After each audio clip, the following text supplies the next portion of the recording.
What's up, everybody? This is our Asian-inspired spare rib cooked on the Weber kettle using Vortex charcoal cone.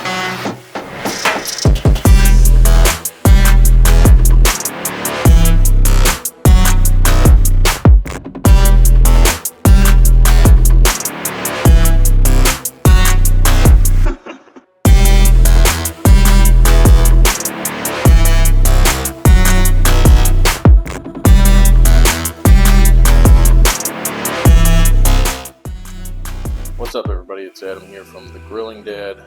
Today we're going to be cooking some pork spare ribs on our Weber kettle using the Vortex. So to get ready for our cook today, I have my spare ribs, and one of the things we decided to do to test out was we cut these into individual bones. One thing that's going to help with is they're going to cook faster. It's also going to help with bark formation. So essentially, you cut every other bone out of the rack, and so you get essentially twice as much meat per bone. So this is one bone with the meat on the side. All these are individual bones underneath, and so you get a little bit bigger. Each individual rib is a little bit bigger. They cook faster, and they get a little bit more bark. And again, we're cooking these today on our Weber kettle using a Vortex attachment. We're using lump charcoal, and we're going to throw chunks of applewood on top to get some nice smoky flavor. And today we are seasoning with some meat church. Holy cow, this is typically kind of a brisket rub, but we're going for a little bit more of a Texas style spare rib here. I don't want these to be overly salty, so I'm going to do a nice even coating, but not go super heavy like I would on, say, a brisket.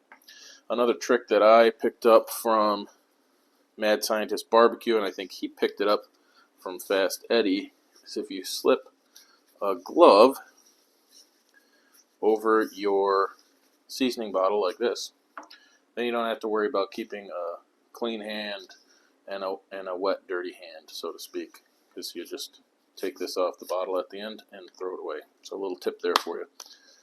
So again, I'm just going to season these, try to get a nice coating of this delicious meat church rub on the top. I'm making a little bit of a mess here, but it's alright. And then I'll go back, do the other side, and then I'll get the edges as well.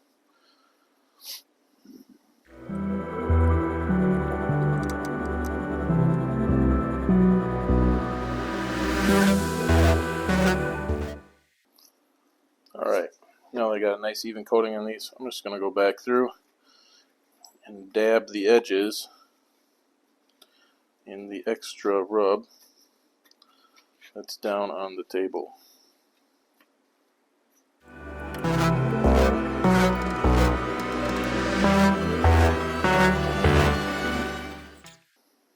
Alright,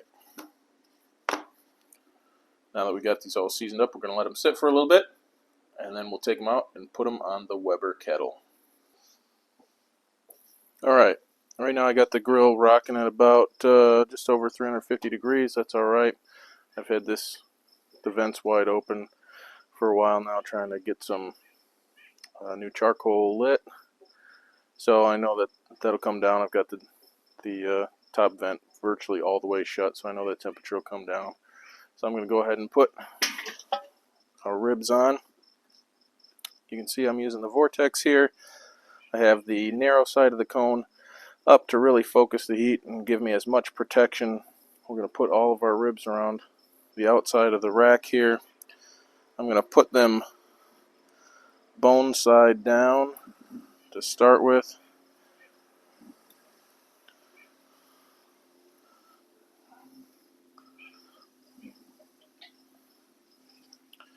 Try to get some nice color on this meat, some nice smoke flavor. I've got some applewood chunks in here already, but I'm going to go ahead and throw another couple small pieces on here before I close this up. I'll make a little bit more room here. There we go.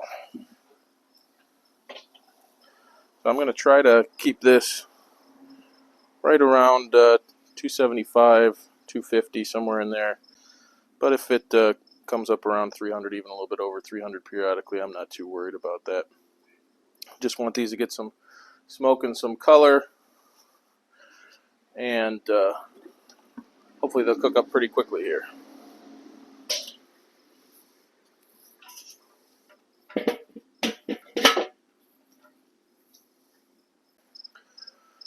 Alright guys, the ribs have been on for an hour, maybe a little bit longer than that.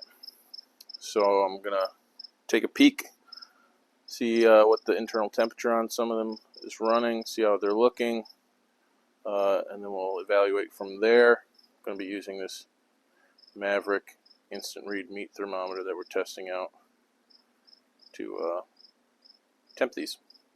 So let's take a look.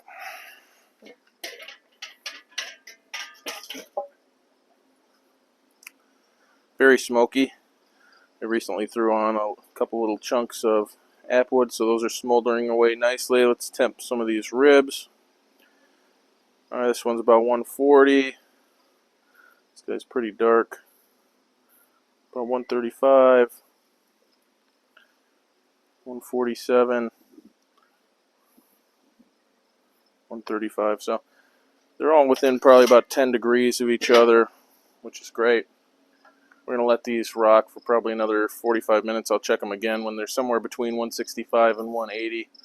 I'm going to pull them and wrap them and let them go until they reach somewhere between 195 and 200-ish. Really, we're just going for probe tender. When we insert the probe, we want it to have very little resistance, and that's basically what we're going for, but that typically happens somewhere between 195 and 200. So again, we'll check back in about 45 minutes and see how these are running.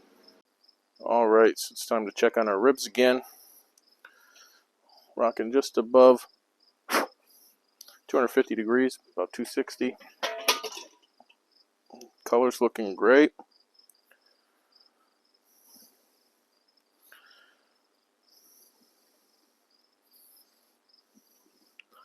But not quite where I was hoping for them to be, but we're going to try to get out on the boat tonight, so I'm going to pull these off, bring them inside.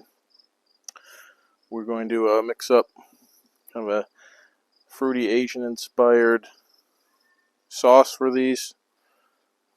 Toss them in this bowl, cover them with foil, and stick them in the oven at probably about 225 degrees to finish off while we're out on the boat. So I'm going to pull these off. Then we'll get inside and make our sauce. See you in a few. Alright, so we got our wings here in the bowl. Just going to get ready to make a little sauce. This is Asian style sweet chili wing sauce from Walmart. It's kind of a knockoff of Buffalo Wild Wings Asian zing sauce. Then we have some homemade triple berry jam here that we're going to mix in with the sauce. Then we're just going to kind of drizzle it over our ribs, toss them in there. Cover this with foil nice and tight. I might pour a little bit of liquid in there to kind of help them steam, and then I'm going to stick them in the oven at about 225 degrees to finish them off. I got a little ice cream dish here, probably cup and a half size. I'm going to put probably about a third of a cup of the wing sauce in here. And I'm going to just finish this jar of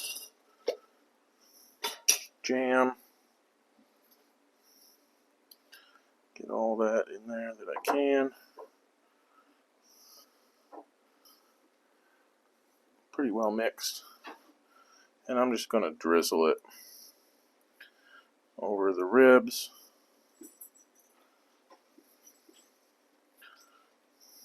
Get all of it out of here. So I'm just going to kind of take the ribs, flip them around a little bit, try to get some of this sauce on all the sides of the ribs. If I need to, I'll add a little bit more of the Asian style sauce, but I'm just kind of going to flip these around here, make sure all the sides have some sauce on them. And they're already smelling delicious.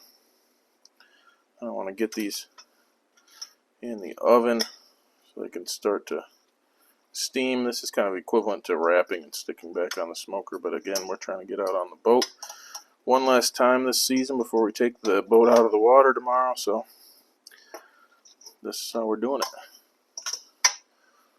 So I'm just going to put a little bit in there. Again, probably about a 1/4 cup or so with the sauce in the bottom of there. I think that'll be just fine. Got my oversized 18-inch heavy-duty aluminum foil. Just gonna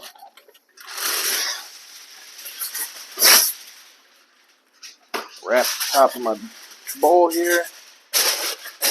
Make sure it's nice and tight. You can use multiple pieces of thinner foil, but this will help make sure that it stays nice and steam tight. Now I'm just going to pop these in the oven, 225, and I'm not too worried about them overcooking. We'll see if that's a mistake, but my wife and my mother like them fall off the bone tender, so if that's how they turn out, great. All right, we'll check back in when we pull these out of the oven and we're ready to give them a taste, see how they turn out.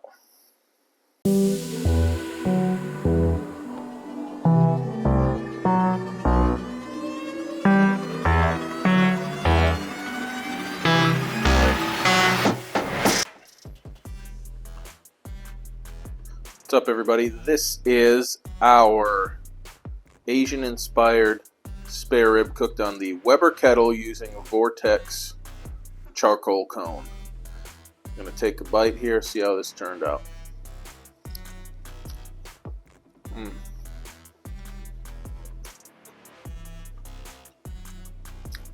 Really nice smoky flavor. You can taste the pepper on here. Nice texture from the pepper. Not quite as tender as I had hoped, but that's my own fault. Rushing this, trying to get out on the boat one last time this year. A little spicy.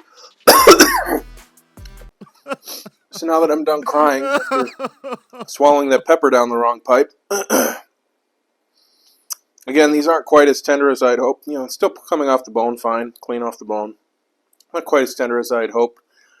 But again, that was just a factor of me trying to get these done, getting them in the oven, not having enough time to kind of steam while we were trying to do other stuff, and that's just kind of the way it goes sometimes. If you're a parent, you definitely understand that. Now I want to get my wife's opinion on these. Spare ribs are one of her favorite barbecue items. I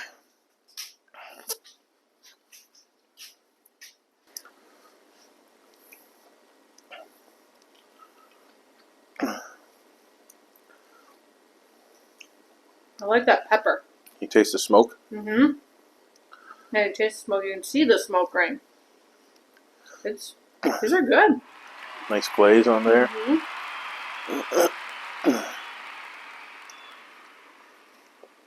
Sweet from the glaze, but peppery too. They have a nice balance.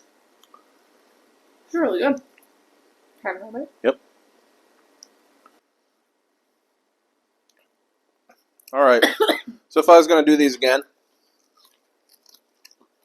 which I am, probably tone back the smoke a little bit. But again, this is kind of for my taste buds. I'm very used to smoking stuff on a pellet grill. So for me, for right now, I'd probably tone down the smoke just a little bit. In a couple years, I'd probably be like, oh, you know, this is just a normal amount of smoke. I like it. So we'll see. Also, I'll wrap them or get them in the oven quicker. Try to get them a little bit more tender. But tough to beat that color. They're just glistening. Great smoke ring on there. The flavor is delightful. So, hope you guys like this. If you want to see more content like this, click the like and subscribe buttons below. See more outdoor cooking content made by dads for dads. Thanks for watching.